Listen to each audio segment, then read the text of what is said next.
Muy buenas a todos, bienvenidas, bienvenidos a un nuevo vídeo de ajedrez a través de la historia. Estamos aquí en este ya cuarto capítulo en el que nos hemos adentrado del todo en el siglo XVIII y vamos a hablar, como no debería ser sorpresa para nadie, de uno de los más grandes ajedrecistas que nos ha dado la historia. Y estamos hablando, por supuesto, del gran François-André Danican Philidor, de origen francés, como se ha podido ver, y del que ya hablamos un poquito en el capítulo 3, que si no habéis visto, recomiendo que lo hayáis visto porque hablaremos muchísimo en ese capítulo 3 hablamos del que fue el maestro, el que enseñó a jugar al ajedrez bien de verdad a Philidor, que fue el grandísimo Quemur de Legal. Bien, Philidor, nuestro Philidor, del que vamos a hablar este capítulo, nació en el año 1726, ¿vale? Y murió en el 1795, así que va a vivir durante toda la Francia e Inglaterra, como veréis, del siglo XVIII. Bien, provenía de una familia de músicos de la corte, ya sabéis, en esa época, sobre todo anterior, ¿no? Porque son sus ancestros. Era bastante común que los reyes, los mecenas, pues contratasen a músicos para tener musiquilla de cámara tocando por detrás mientras ellos hacían cosas por detrás o al lado.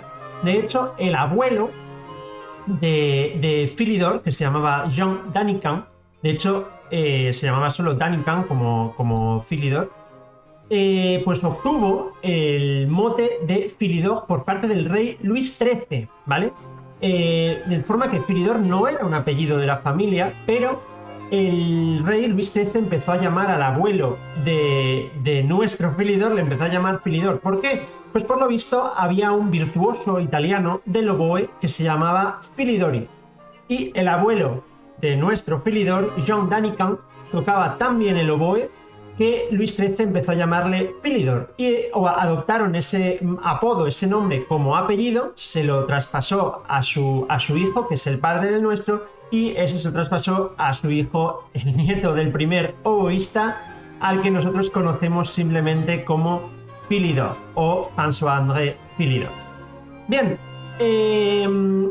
ya desde niño, viniendo de esa familia de músicos, ya desde niño empezó a vivir la música y de hecho con solo 6 añitos se participaba en el coro de la corte, en el coro real, esta vez ya del rey Luis XV, ¿no? A los 11 años incluso Philidor empieza a componer. Todo esto son niños pues muy prodigio, ¿verdad? No tanto como Mozart, que es también de la época, pero bueno, pues ya con 6 añitos estaba en el coro y con 11 empezaba a componer. Bien, como os he dicho, con solo 6 añitos Philidor se integra en ese coro real, es decir, en el año 1732. Y pues tiene bastante suerte porque al rey de esa época, a Luis XV, le gustaba mucho el coro. En cuanto tenía un ratito libre, le gustaba ir y que estuviese el coro cantándole cosas. Es por esto que los chicos del coro, todos los que participaban en ese coro, tenían la obligación pues, de estar en el sitio donde estaban todo el rato preparados, listos para que cuando al rey se le diese a bien entrar en esa habitación, pues ponerse ahí a tocar. ¿Qué pasa? Pues que eso daba lugar a muchos ratos muertos alrededor del día. Y a la gente de ese coro pues se entretenían jugando al ajedrez, es decir, que pues bueno, si el rey se iba 2 horas a cazar, pues se ponían ahí esperando jugando al ajedrez. Luego volvía el rey pues a cantar. Bueno, obviamente tendrían sus obligaciones, tenían que ensayar, pero bueno, tenían muchos ratos muertos a lo largo del día y a los coristas les gustaba jugar al ajedrez. Y es así que Philidor empezó a jugar al ajedrez y se le daba más o menos bien. Bueno, ya he comentado que con 11 años incluso empezó a escribir sus propias obras musicales, ¿no? Entonces, bueno, pues también se le daba bastante bien la música, que es la que sería su profesión a lo largo de su vida. Y llegamos ya al año 1740. Philidor tiene ya 14 años y, bueno, pues no puede seguir en ese coro, pues porque ya no tiene voz de niño, le cambia la voz y no puede seguir en ese coro. Sin embargo, continúa, igual que el resto de su familia, continúa como en la música como su profesión. Se queda en París, se queda trabajando como músico tocando cada vez que hacía falta en una orquesta como compositor y profesor de música para otra gente que quería aprender. Y es también en ese mismo año, 1740, que Philidor visita el Café de la Gayance por primera vez y empieza a frecuentarlo, ¿no? Empieza a ser un asiduo de ahí porque, bueno, pues el ajedrez es otra cosa que en sus días de niño con el coro pues aprendió y se le da bien y le gusta pasarse por el Café de la Gayance pues para practicar el ajedrez. Es allí en el Café de la Gayance donde conoce y juega una serie de partidas con Benjamin Franklin, el famoso revolucionario norteamericano, y también conoce a Sir de Legal, del que hablamos ya en el vídeo anterior, al que le cae en gracia el jovenzuelo y decide convertirse en su maestro, en su profesor y enseñarle todo lo que sabe. Hay que decir que en el año 1740, obviamente, Philidor es un chaval, no se le da tan bien el ajedrez y todas las partidas que juega contra Legal le da la ventaja de una torre, es decir, Legal juega con una torre de menos contra Philidor. Sin embargo, en solamente 3 años se van igualando tanto los niveles que ya empiezan a jugar partidas de igual a igual con todas las piezas en el tablero. Por supuesto, Legal sigue siendo mejor, pero estamos ya en el año 1743, 17 años tiene Philidor y ya se está viendo que, bueno, pues que se va a convertir en un jugador muy pero que muy fuerte. Bueno, la profesión de Philidor seguía siendo la música, ¿verdad? Él se dedicaba a componer, a dar conciertos. Entonces, a la edad de 19 años, en 1745, pues tiene una gira de conciertos por los Países Bajos, por Holanda. Sin embargo, no sale del todo bien, la gira no saca el dinero que esperaba salir y decide trasladarse a Londres, ¿verdad? En el año 1747, teniendo ya Philidor 21 años. En Londres vivirá durante bastantes años, seguirá trabajando y componiendo, dedicándose a la música. Y en Londres, pues resulta que existía un lugar parecido al Café de la Gayance, el mismo concepto, pero en Londres. Se llamaba el Slaughter's Coffee House, que está situado en la calle St. Martin Lane. Y bueno, pues tenéis ahí una fotillo de cómo era el lugar. La idea era la misma, un café donde se reúnen los burgueses pues a charlar y a jugar divertidas partidas de ajedrez. Y bueno, igual que Legal en el Café de la Gayance era el grandísimo y el mejor jugador, pues tenía sus propios mitos ese Slaughter's Coffee House. Uno de esos mitos era el un jugador sirio llamado Philip Stama. Este jugador pues era uno de las leyendas de aquel lugar y se enfrentó a Philidor. Le retó a un match. Sin embargo, Philidor le dio bastante ventaja. Le dijo: mira, vas a jugar tú todas las partidas con las piezas blancas, es decir, tú vas a empezar siempre y yo voy a jugar siempre después que tú. Y además, si me consigues entablar, te voy a dar la victoria para ti. Entonces jugaron un total de 10 partidas, de las cuales Philidor ganó 8 de esas partidas, entablaron una que contó como punto para Stama y perdió una, es decir, acabó con un marcador de 8-2. Bueno, Philidor quedó, pues vamos, llegó aquí, llegó de nuevo, se quedaron los ingleses, llega aquí el francesito y empieza a ganarnos a todos. Total, que se puso seria la cosa y llamaron a su verdadera leyenda, el mejor jugador inglés de esa época, llamado Sir Abraham Jansen. Bueno, inglés, aunque tenga ese apellido que sonaba más danés, holandés, bueno, él era inglés, era un Sir y era el mejor jugador del Slaughter's Coffee House. Y dijeron: bueno, vamos a ver, ya en serio, Philidor, vamos a jugar 5 partidas, a ver de verdad quién es el mejor de aquí. Y bueno, ya lo sabéis, este vídeo va de Philidor. Philidor ganó 4 de esas 5 partidas, perdió una y ya empezaron a considerarle como: oye, Philidor, vamos a ver que a lo mejor eres tú el mejor jugador del mundo, o al menos de Gran Bretaña, porque a Philidor le quedaría eso de no he sido aún capaz de ganar a Legal. Bueno, todo esto pasó en 1747, pero Philidor ya tenía un conocimiento de ajedrez amplísimo. Y eso le llevó a el año 1749, 2 años después, teniendo ya Philidor 23 años, decidió publicar un libro sobre ajedrez, que ha sido el primer libro de ajedrez, no el primero, porque ya hemos hablado de muchos personajes que han salido en esta serie que habían escrito libros, pero este fue un tratado de ajedrez de verdad importante que se tradujo, bueno, ya en vida de Philidor hubo 3 ediciones de este libro, llegaron a las 70 ediciones apenas 150 años después, ahora mismo hay bastantes más de 100 ediciones. Y bueno, es un libro que se ha traducido al inglés, al español, al alemán, al ruso y al italiano, y que es un libro que realmente muestra el entendimiento que tenía Philidor del ajedrez. Es un poco la contraposición al barroco que venía de toda esa escuela italiana que en este momento pues seguían defendiendo Ercole del Río, Ponziani, que seguían defendiendo ese ajedrez barroco de sacrificio, de ataque por ataque, ese ajedrez, digamos, barroco, frente al pensamiento ilustrado más del siglo XVIII que componía Philidor y su famosa frase que dijo que los peones son el alma del ajedrez y que empezó a entender el ajedrez por el final. Y quiero mostraros, ahora mismo vamos al tablerito de ajedrez porque os quiero mostrar algunos de los conceptos más importantes de Philidor que expresó en su libro.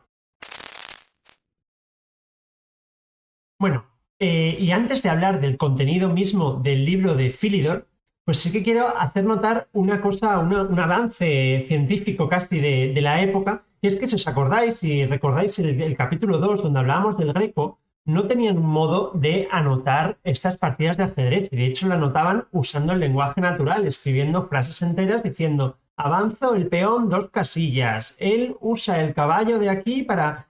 Entonces, ya en este siglo, en el siglo XVIII, sí que empiezan a salir pues, formas de notación del ajedrez.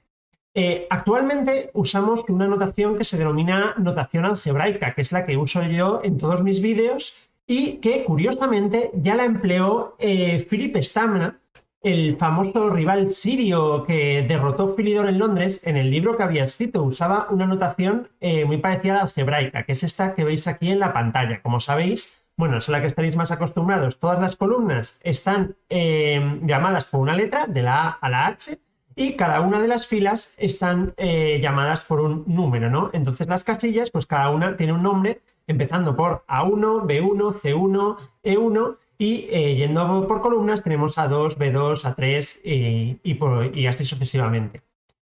Cuando queremos decir que movemos una pieza a una casilla, decimos, pues movemos el caballo a F3, por ejemplo, decimos movemos la torre a la casilla D1, porque cada casilla tiene un nombre. Sin embargo, esta notación, que ya la empleó Philip Stamna, pues cayó en desuso completamente desde el momento en que Philidor le derrotó, y de hecho no se volvió a usar hasta prácticamente finales del siglo XX.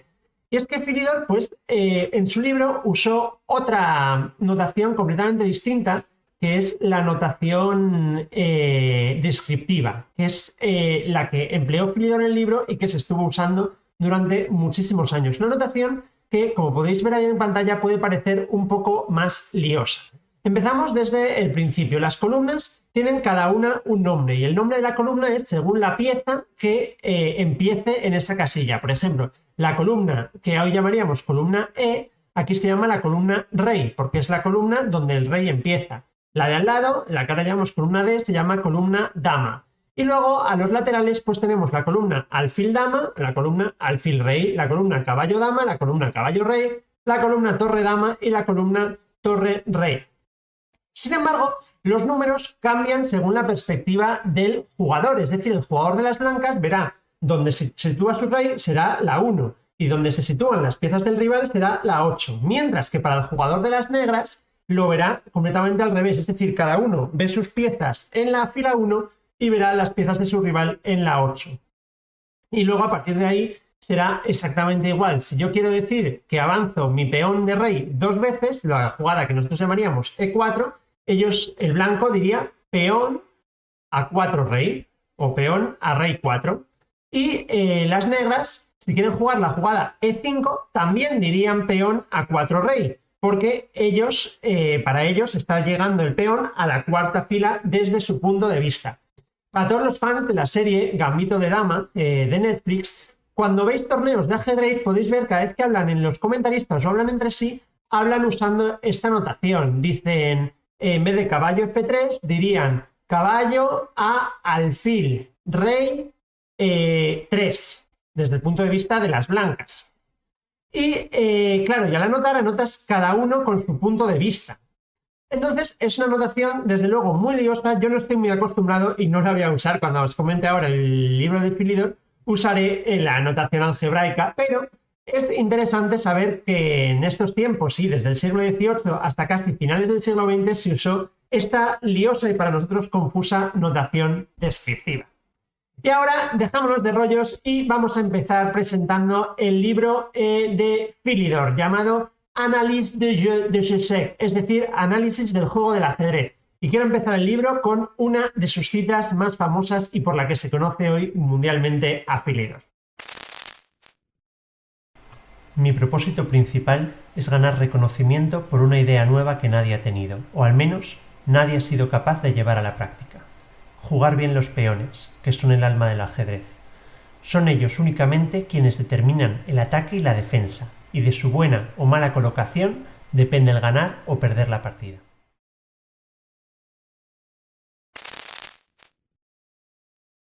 Bueno, y el libro de Philidor trata de muchos temas, empezando por la apertura. En todo el libro en total habla de 9 aperturas diferentes. Sin embargo, hay una que él recomienda expresamente y que hoy en día se conoce con el nombre de defensa Philidor. Y como ya lo he nombrado en algún vídeo anterior, es necesario que como mínimo la nombre, aunque no entremos en sus ideas. Es una apertura para las piezas negras, por eso aquí en el tablerito he puesto todo desde el punto de vista de negras, ¿vale? Es una defensa que ocurre cuando las blancas juegan la jugada E4. Bueno, hasta aquí lo más normal, es lo que hemos recomendado siempre, lo que hemos visto que históricamente hacen todos. Bueno, pues Philidor decía, vamos a contestar con E5 y cuando las blancas nos hagan caballo F3, bueno, él decía caballo a alfil rey 3, nosotros contestaremos con el movimiento D6, ¿vale? Este es el movimiento que caracteriza a la defensa Philidor.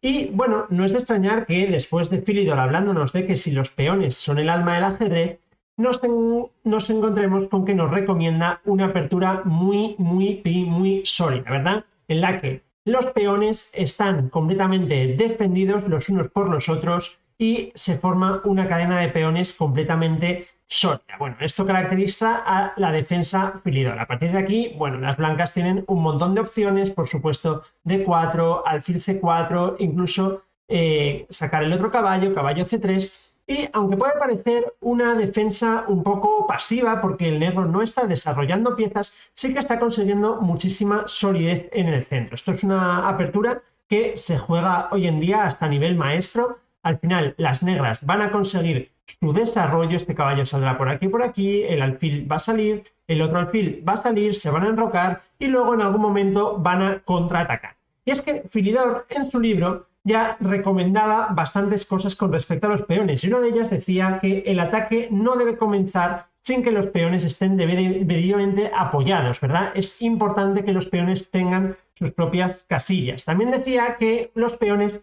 demasiado avanzados, sobre todo si los peones pasan de la quinta fila, esta fila para las negras y la quinta fila para las blancas, si los peones sobrepasan esa fila ya empiezan a ser un poco débiles, pierden parte de su poder porque se pueden ser muy fácilmente atacados por las piezas del rival. Y por último, como comentario, también otro de los consejos que daba Philidor, decía que siempre merece la pena, sobre todo hablando, vamos a girar el tablero, de los gambitos de rey muy famosos por esa época, decía que siempre merece la pena cambiar los peones de F por los peones de E, ya que se abriría, primero llevamos un peón al centro que nos permite dominar el centro y se abriría la columna F donde normalmente va a estar nuestra torre y va a atacar. Bueno, estas son las ideas de el gran Philidor sobre los peones y las aperturas. El libro de Philidor, Análisis del juego del ajedrez, va mucho más allá que el análisis de las aperturas. Y es que casi por primera vez incluye en este libro un análisis de finales, sobre qué finales se pueden ganar, finales complejos, cuáles se ganan, cuáles se pierden. Y desde el punto de vista de Philidor, el mediojuego sirve para elaborar un plan para llegar a un buen final que te permita ganarlo gracias a la técnica.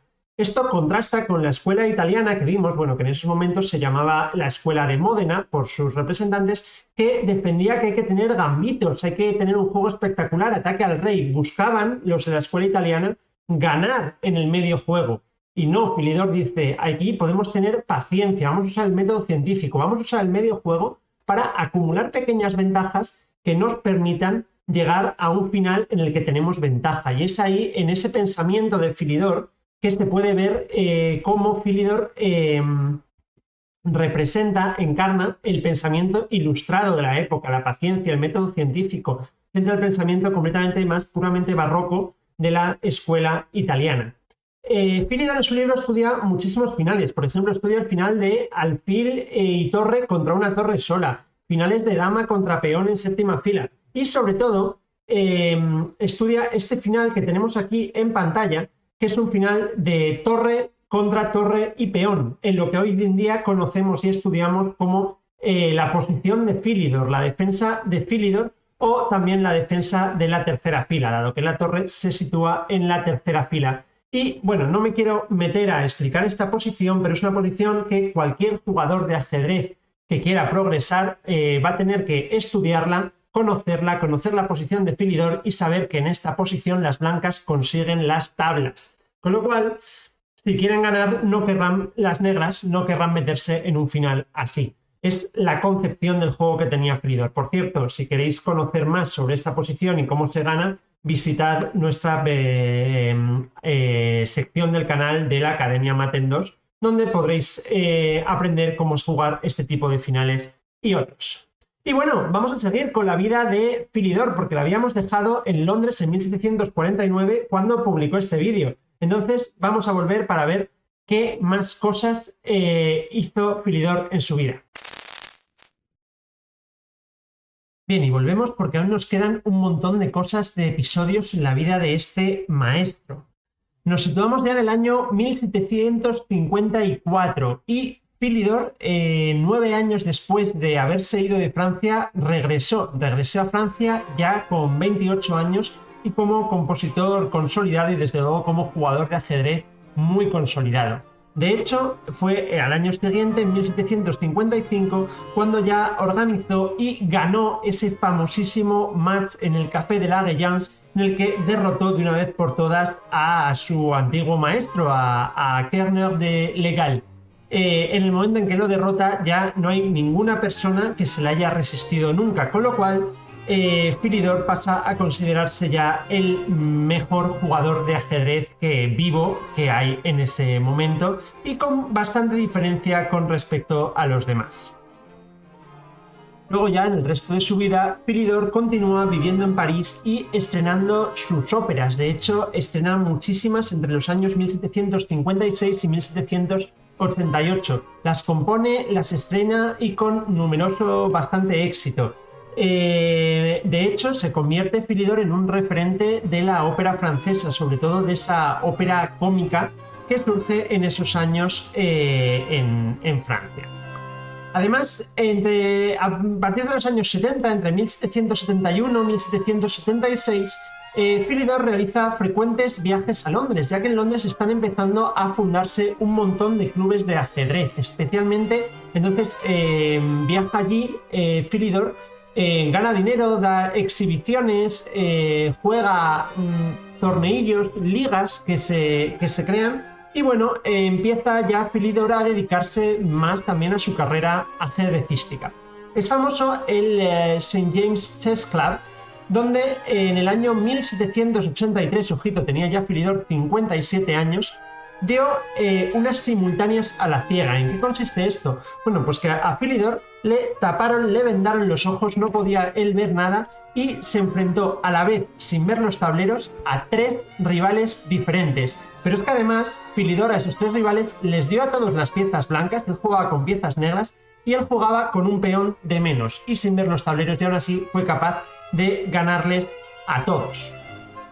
Bueno, y esos años, los años 1770-1780, los vivió sobre todo en París y con frecuentes viajes a Gran Bretaña, a Londres. En el 1789, ya sabéis, estalla la Revolución Francesa. No tenía en principio Philidor ningún problema, tenía grandes amigos ilustrados, Voltaire, Rousseau, que conocía obviamente el Café de la Gayance. Sin embargo, en 1792, digamos que los revolucionarios franceses le expulsan del país, le añaden a la lista de personas bueno, pues que se tienen que exiliar forzosamente, y posiblemente esto no sea por las ideas políticas de Philidor, que bueno, nada tenían contra las ideas revolucionarias. Sin embargo, como he comentado ya al principio del vídeo, la familia de Philidor había trabajado, pues su abuelo había sido el músico de Luis XIII, su padre había sido el famoso músico de Luis XIV y él mismo había estado en el coro de Luis XV. Y como ya sabéis, los revolucionarios franceses no se las llevaban muy bien con los reyes, y entonces a Philidor le dijeron: tú te llevas mucho con los reyes y tu familia en Francia, mejor no te quedes, o si no a lo mejor va a volar tu cabeza. Total, que Philidor pues dijo: bueno, pues me voy a vivir a Londres, donde se me está dando bien. Y de hecho se cuenta que al año siguiente, en 1793, Philidor volvió a dar una exhibición de partidas simultáneas, esta vez ya solo contra dos personas. Bueno, tenía en ese momento 67 años Philidor, y aún así fue capaz de derrotar con los ojos vendados a dos personas a la vez. Luego, pues ya Philidor murió en el año 1795, apenas 3 años después, a los 70 años de edad, y una pena porque, bueno, fue una vez murió, o apenas unos meses después, justo pues sus amigos entre los revolucionarios habían conseguido que quitasen su nombre de esa lista de personas que debían irse de Francia. Nunca pudo volver, está enterrado de hecho en Inglaterra, pero bueno, ahí nos deja tanto su libro como sus múltiples partidas y enseñanzas del ajedrez. Dicen muchísimos autores que Philidor fue un adelantado a su tiempo, que entendía esa frase de que los peones son el alma del ajedrez. Tardó muchísimo y no fue casi hasta Morphy que se entendió realmente esa frase, que se empezó a jugar ese ajedrez desde el principio, ese ajedrez más ilustrado, ese ajedrez de construir poco a poco y más posicional. Vamos a ver, por lo tanto, antes de terminar el vídeo, una de las mejores partidas de Philidor con la que nos regaló en su ya famoso libro. Vamos a ello. Bien, y para finalizar el vídeo de hoy vamos a comentar una de las partidas con las que Philidor nos obsequia en su libro. No sabemos cuándo la jugó, no sabemos ni siquiera contra quién la jugó. Llegó a jugarse, o esta es una, posiblemente sí, es lo que él dice, pero podría haber sido una composición que él simplemente hace en su libro.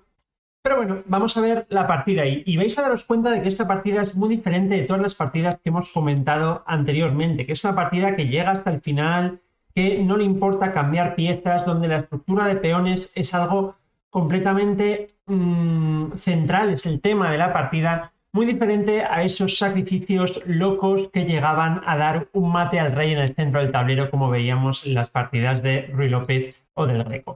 Pero me dejo de enrollar y vamos a seguir a esta partida donde François-André Philidor jugaba con las piezas blancas. Bien, no me quiero detener mucho en la apertura porque lo importante viene después.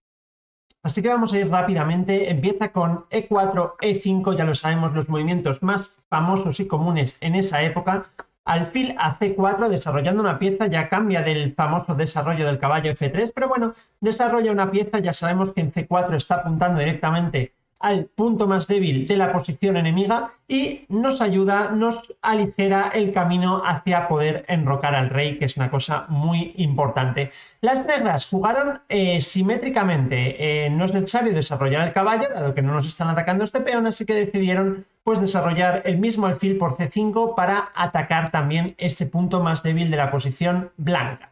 Aquí las blancas jugaron C3, esta es una jugada de peón que igual a los novatos les parece un poco extraña, pero tiene dos funciones principales. La primera de todas es poder jugar D4, consiguiendo así ese centro clásico, ¿verdad? Tras los cambios conseguirán las blancas un potentísimo centro de peones y el control de las casillas E4 y E5. Y luego tiene una segunda subfunción, y es que si este alfil es molestado, podrá posiblemente retirarse por la casilla C2.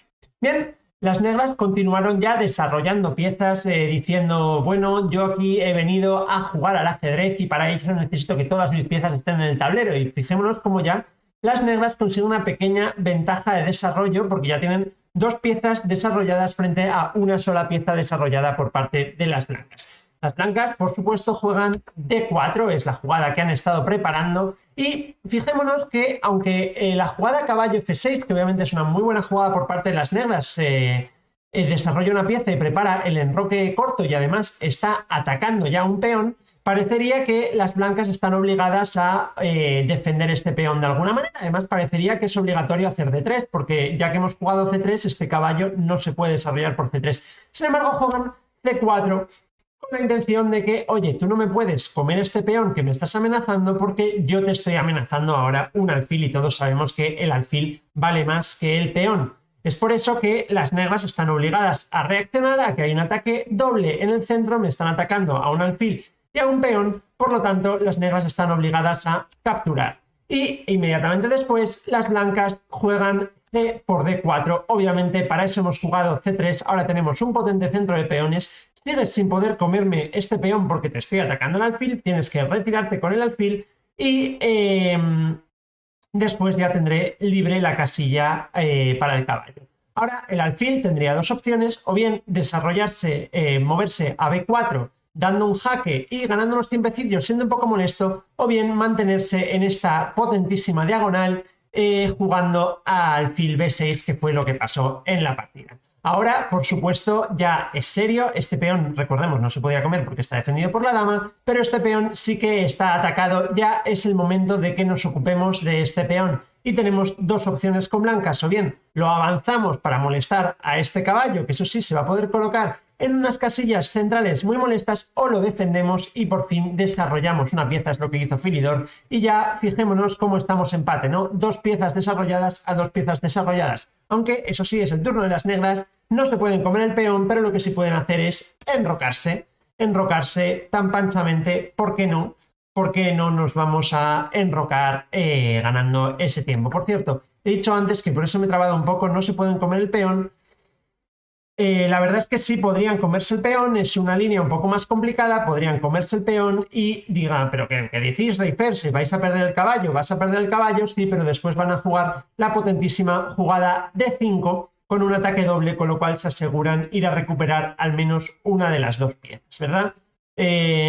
Bueno, estas líneas son un poco complicadas y desde luego Philidor, que decía esto de no iniciemos ataques antes de las piezas, antes de tener todas las piezas, no quiso meterse en esto, su rival tampoco, prefirió enrocar respetando los principios conocidos en esa época y en la actual. Bien, aquí las blancas quieren también enrocarse, pero no pueden porque les falta desarrollar este caballo. Y Philidor decidió desarrollarlo por E2. Es verdad que es muchísimo más natural haberlo desarrollado por F3, pero bueno, desconozco la razón por la que decidió desarrollarlo por E2. Así que movió caballo de G a E2. Las negras jugaron C6, un poco con la misma idea, ¿no? Contraatacar. Las negras tienen poco desarrollo en el centro y quieren jugar C6 para luego jugar D5 con la misma idea del mismo ataque que han tenido antes las blancas. Pero no se va a dejar Philidor hacer eso y prefiere retirar el alfil. Es verdad que viola uno de los principios, está moviendo dos veces el alfil en la apertura, pero al menos se quita de ese fuego porque la jugada que llega de las negras, obviamente, D5 podría haber sido molesta en el caso de que atacase su alfil. Ahora las negras la juegan exactamente igual, pero las blancas pueden fácilmente Philidor jugar E5 y ahora sí que estamos molestando a ese caballo que ahora no podrá ocupar la casilla E5, ¿verdad? De hecho, el caballo tiene pues no tantas opciones, tiene estas opciones, de hecho, únicamente, y bueno, pues tiene que tener cuidado. Si se viene a esta casilla que estaría muy centralizado, pues posiblemente acaben las negras perdiendo un peón porque está demasiadas veces atacado. Y estas dos casillas es un poco también peligroso. Posiblemente vamos a expulsar a ese caballo rápidamente, o bien jugando H3 si viniese la casilla C4, o bien moviendo este caballo a cualquier lado si jugase la jugada caballo H5 y el caballo quedaría atacado por la dama. Es por esto que aquí el rival de Philidor decide jugar una jugada un poquito extraña como es caballo E8. Por cierto, ¿por qué no se vino a la casilla caballo D7? Pues posiblemente porque esa casilla la tenía reservada para el otro caballo.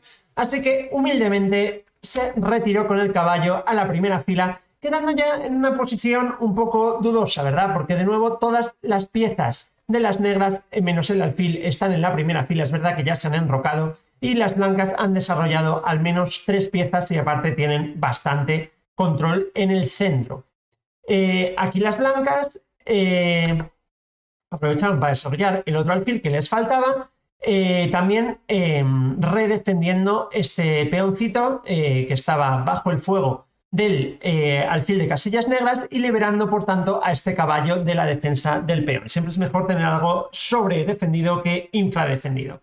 Jugaron F6 las negras. ¿Por qué? Pues con la idea de liberarse un poco de este peón molesto y poder rescatar a este caballo. F6 es una jugada que siempre os he dicho no las hagáis, pero ahora hay muchísimo menos peligro porque esta diagonal no importa tanto, dado que el rey ya está enrocado, y esta otra diagonal que se abre para el rey está completamente cerrada gracias a este peón. Con lo cual, esta jugada no tiene ningún tipo de peligro para el blanco. Para el negro, perdón.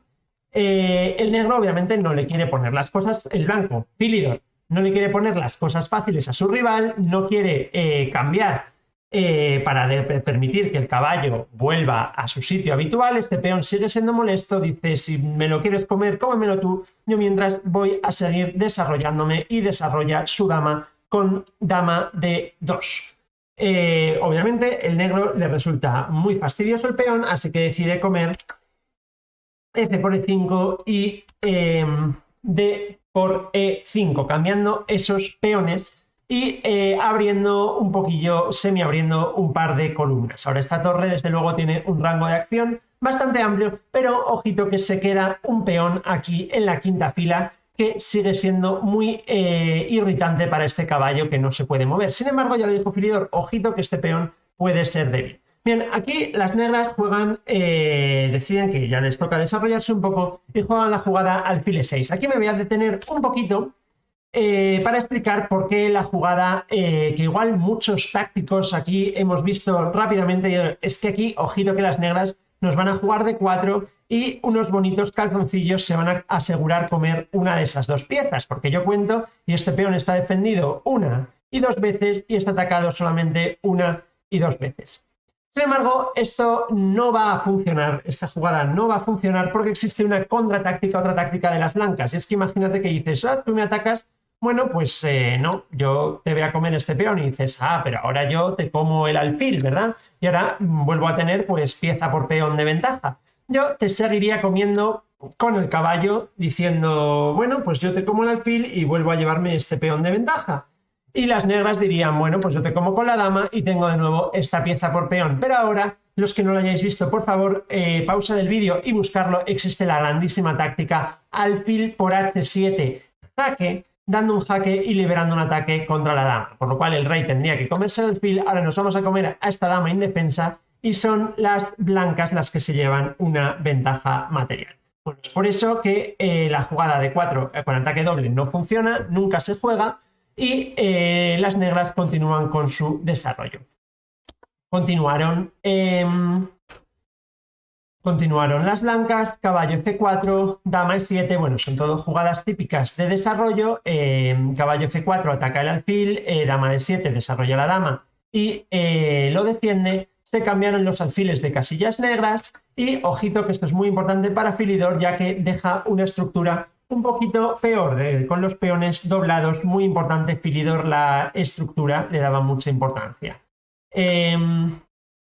Continúan las blancas enrocándose, ya les iba haciendo falta. Caballo D7 sacando el otro caballo, que ya dije que iba a ir por esa casilla. Aquí Philidor decide cambiar ese caballo ahí, no hacía muchas cosas y prefirió quitarle ese alfil blanco a su rival, dama por caballo, y F4 sosteniendo sobre todo a ese peón avanzado de E5, que es el puesto avanzado de la posición. Pues hay que sostenerlo, ya decía Philidor, los peones se sostienen con peones y haciendo una estructura bastante sólida. Mucho ojito a este peón de la columna E, que será muy importante en la partida. Bueno, continúa en el desarrollo, caballo C7, ya sacando ese caballo exiliado de la última fila. Torre de A a E1, muy importante, conectar las torres y llevarlas al centro, sobre todo en una columna que no solo apoya a este peón, que ya hemos dicho que capitanea la posición, sino que detrás está la dama. Mucho ojito como este peón pueda irse liberando un ataque sobre la dama. G6 por parte de las negras, intentando evitar cualquier tipo de avance como F5. H3 por parte de las blancas. D4 por parte de las negras, expulsando este caballo. Caballo E4, mucho ojito que este caballo de pronto tiene posiciones interesantes por la casilla D6. H6, una jugada que a mí me parece como mínimo dudosa, ya que está debilitando un montón este peón, que ojito, si este caballo se colase aquí ya estaría a tiro del alfil. Es verdad que está ahora mismo defendido por la dama. B3, B5, C4, movilizando esa masa de peones blanca que va a ser muy importante por la partida, y llegamos al movimiento 23 de la partida con caballo D5. Bien, esta es la posición con la que quería yo empezar, pero quería hacer esta pequeña, que se ha sido al final de 10 minutos, introducción de la partida. Bien, estamos en esta posición. Tenemos una igualdad material, tenemos el mismo número de peones. Es verdad que en este flanco tenemos 4 peones de las blancas por 2 peones de las negras, y en este flanco tenemos 4 peones de las negras por 2 peones de las blancas. Es importante notar que cada bando tiene un peón pasado. ¿Qué es un peón pasado? Es un peón al que no le van a estorbar otros peones, ni en su misma columna, ni en las columnas del lado, para llegar a coronar. Y esta partida va a ser una lucha de peones, va a ser una lucha de los peones de ambos bandos que intentan coronar. Las blancas tienen muy bien frenado a este peón, no va a poder avanzar hasta que se quiten estos dos, y las negras han hecho lo propio con la dama, frenando a ese peón de la columna E. Bien, Philidor aquí tiene un plan y es coronar este peón. Y para coronar ese peón lo que quiere es jugar F5, para que, obviamente, si le cambian va a conseguir otro peón en F5, que la dama se tenga que largar porque una dama vale más que un peón, y poder jugar E6. Y luego con los dos peones acompañándose llegar, que uno de los dos llegue a coronar. Obviamente aquí F5 no se puede jugar todavía porque tenemos demasiadas piezas de las negras mirando hacia allá. Y sin hablar de que podríamos perder mismamente el peón de 4, ¿verdad? Si jugamos F5, después de los cambios, la dama podría comer. Bueno, no directamente, pero podría comer, sí, podría comer el caballo. No directamente porque existiría esta descubierta, ¿no? Es por eso que, preparando el avance F4, F5, aquí Philidor mueve caballo G3. Todo está en consonancia con continuar defendiendo este peón y redefender esta casilla, ¿verdad? Que ahora la controla, le está liberando también al alfil, el caballo, y el peón está controlando muchísimo estas dos casillas. Y aquí las negras hacen una jugada muy ingeniosa, porque si vosotros pensáis, si fueseis negras, ¿cómo puedo evitar ese movimiento F5? Pues mueven la asombrosa caballo E3. Muy buena jugada por parte de las negras. El caballo está muy bien defendido, está en una posición muy avanzada, está en el centro, en el corazón de la posición blanca, y fijaos que este caballo tiene multiusos. Primero, bloquea a la torre de la defensa de este peón de E5, con lo cual ahora no va a ser tan fácil jugar ese famoso F5, dado que tras todos los cambios de nuevo podría la dama comerse al peón de E, que hemos dicho que era el protagonista de la posición. Además, por si fuera necesario, este caballo está también mirando a la casilla F5, que le estamos metiendo más defensores cada vez más, porque también vamos a perder ese... vamos a, digamos, perder ese peón si hiciésemos el avance F5. Entonces, el razonamiento del Philidor fue un razonamiento pues bastante lógico una vez que vemos todo esto. Y lo último que hace este caballo, obviamente, nos está atacando una torre que la vamos a perder. Lo normal sería, y de hecho también es el movimiento que recomiendan las máquinas, sería mover torre F2, salvándonos y, bueno, dejando a este caballo vivir ahí, pero intentando minimizar los daños que nos va a hacer. Pero Philidor fue más concreto, dijo, todo lo que yo quiero hacer, todo mi plan, que pasa por jugar F5, me lo está impidiendo este caballo. Este caballo es demasiado valioso, es un caballo que debe morir, es un caballo que vale más que mi propia torre.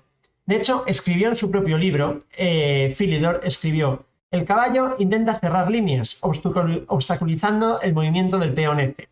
Pero ahora viene un sacrificio de calidad que le permite al peón seguir avanzando. Y es por eso que Philidor aquí jugó torre por E3, zampándose ese caballo. Ahora, obviamente, hay que recuperar la torre, ya tiene ventaja material para las negras, ataca a la dama, el peón hay que comérselo, hemos cambiado una torre por un caballo y un peón, de momento un poquito de ventaja para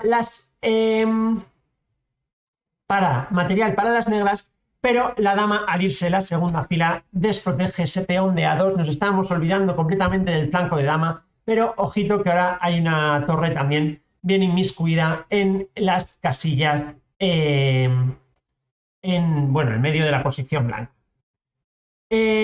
Ahora, pues las blancas juegan torre E1. Todavía no queremos jugar F5, hay que prepararlo más. Así jugaba Philidor y es lo que decía, hay que tener paciencia. Dijo torre E1 a fin de que el peón esté apoyado en el momento del avance E4, E5. La dama es posible que se tenga que mover, la dama nos la pueden expulsar, nos la pueden echar, pero la torre, que vale un poco menos, es más difícil, la torre va a estar defendida y es muy importante cuando avancemos F5 que E5 esté defendida. Así que torre E1. Las negras siguieron con su glotonería, se comieron un peón extra, ya son 2 peones los que tiene y ojito que aquí tenemos ya 3 peones que no tienen nada de oposición para coronar. Tras dama por B3, las negras, las blancas, pues teniendo cuidado, ¿no? de no estar en la misma línea, movieron a su dama, dama E4, también están por supuesto ahora amenazando comerse este peón con un jaque con consecuencias desastrosas, después vendría un mate, así que la dama se volvió a defender y por supuesto con la idea de evitar este avance E6 por la gorra. Pero ahora ha llegado el momento, Philidor está muy contento, va a cumplir su sueño y puede jugar F5. Ha avanzado su peón, va a haber una serie de cambios, obviamente obligatorio G por F5, G por F5, el objetivo está cumplido, ya tenemos los 2 peones avanzando, la dama se tiene que retirar y se retira ofreciendo ese cambio de damas porque puede ser muy peligroso si no se avanza este peón, la dama estaría amenazando mate. Sin embargo, Philidor no le tiene ningún tipo de miedo al cambio de damas, tiene muchísima confianza en estos 2 peones y dice una pieza menos tuya en el tablero, una pieza menos para evitar que estos peones coronen. Cambia las damas, se lleva otro peón gratis y ahora dice, bien, tú tienes 2 peones pasados, yo tengo 2 peones pasados, pero mis peones están apoyados entre sí, mientras que los tuyos están aislados y los peones que se apoyan entre sí son muy pero que muy fuertes. De hecho, escribe Philidor en este momento, dice, ahora las blancas pueden dedicarse a promocionar sus peones pasados, que al estar unidos y apoyados resultarán imposibles de frenar. Intentando frenarlos, precisamente jugaron las negras caballo B6 para evitar, bueno, que ganen un tiempo al avanzar este peón a E6. Contestaron con F6 y aquí Philidor escribe un principio que luego se ha seguido usando un montón en la historia y que repetirá Steinitz. Dirá, si tienes un alfil de casillas blancas, pon tus peones en casillas negras. Y si tienes un alfil de casillas negras, ponlos en casillas blancas. ¿Por qué es esto? Porque el alfil y los peones se complementan. Fijémonos que ahora que Philidor ha puesto sus peones en casillas negras, controla todas estas casillas negras, que son justo las casillas que su alfil de casillas blancas no puede controlar. Así que ahora los peones los tiene muy pero que muy seguros y tiene un peón a 1, 2, 3 casillas de promocionar y otro a 2. Las negras tienen que reaccionar, juegan torre B2 echando a ese alfil, de ahí el alfil se mueve, también se coloca una casilla en la que va frenando el avance del peón de las negras y además se coloca en una posición desde la que va a poder apoyar bastante a esos peones blancos. Rey F7, es vital evitar que estos peones avancen y el rey participa activamente en la defensa. Alfil F5, amenazando con avanzar este peón. Obviamente hay que todavía que defender este peón antes de avanzarlo. Avanzan las negras con su caballo y llega la jugada que he dicho. Para poder jugar F5, este peón tiene que estar defendido, ¿no? Si lo jugásemos ahora, simplemente el rey se comería uno de los dos peones. Así que jugó Philidor caballo H5. Ahora, este peón está defendido y ojito que este peón puede avanzar rápidamente. Y el rey no puede venir a frenar el peón debido a que el alfil está muy bien colocado. Intentaron las negras ganar un poco de tiempo con este jaque. Torre G8, ojito que la torre y la otra torre están siendo bastante peligrosas, pero con toda la calma del mundo, Philidor interpuso su propio alfil. El alfil sigue cumpliendo la tarea de evitar que el rey se meta en la casilla E6 y previene el paso de la torre. Y no lo vamos a poder atacar porque este peón está parado por el caballo. Caballo D2, intentando reagrupar ese caballo por parte de las negras. Ya por fin el avance E6 es posible. E6 jaque por parte de las blancas. Ese rey se tiene que quitar, se quitó a G6 y tras F7 las negras se rindieron porque es imposible frenar los peones. De hecho, esto no pasó en la partida, pero Philidor nos enseña una de las posibles continuaciones que podría ser, bueno, nos están atacando la torre y hay que evitar que este corone, así que torre F8 y bueno, vamos a ver, es prácticamente imposible evitar el avance E6, E7. Podríamos dar un jaque con el caballo para forzar al rey a moverse y ahora con alfil H5 este peón estaría defendido y ya nadie puede parar al peón de E. Bueno, espero que os haya gustado esta partida, espero que consideréis que ha sido una partida bastante más diferente a las partidas del Greco. No sé si os ha parecido más aburrida porque es más pausada, más estratégica y menos táctica, pero esto también es ajedrez y esto es ajedrez a través de la historia. Espero que os haya gustado este vídeo y en el vídeo siguiente veremos a todos los ajedrecistas que surgen tras esa Revolución Francesa y cómo ajedrecistas franceses, ingleses y de todo el mundo empiezan a competir por ese cetro mundial. Muchas gracias a todos, espero que hayáis disfrutado de este vídeo y hasta la próxima, nos veremos en Matendos.